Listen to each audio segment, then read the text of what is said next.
खुदावंद ने अब्राम से कहा कि अपने वतन और अपने रिश्तेदारों और अपने बाप के घर से निकलकर इस मुल्क में जा जिसे मैं तुझे दिखाऊंगा, और मैं तुझे एक बड़ी कौम बनाऊंगा और तुझे बरकत दूंगा और तेरा नाम बड़ा करूंगा और तू बरकत का बायस होगा।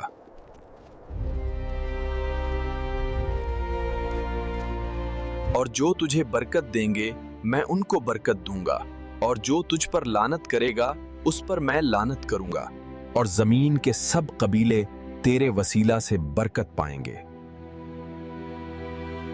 सो इब्राम खुदावंद के कहने के मुताबिक चल पड़ा और लूत उसके साथ गया। और जब इब्राम हारान से रवाना हुआ तो 75 बरस का था।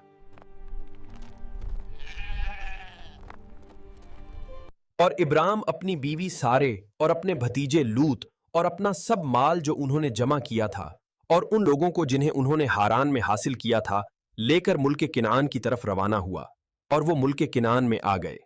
और इब्राम उस मुल्क में से गुजरता हुआ सक्कम के मकाम तक मूरा के बलूत तक पहुंचा, और उस वक्त किनानी उस मुल्क में रहते थे। तब खुदावंद इब्राम पर जाहिर हुआ और कहा कि मैं ये मुल्क तेरी नस्ल को दूंगा, और उसने वहां खुदावंद के लिए एक मज़बह बनाया जो उस पर जाहिर हुआ था।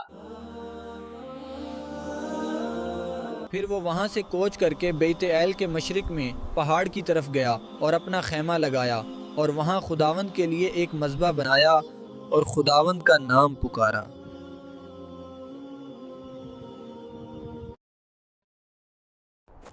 और इब्राम सफर करता हुआ जनूब की तरफ बढ़ता गया।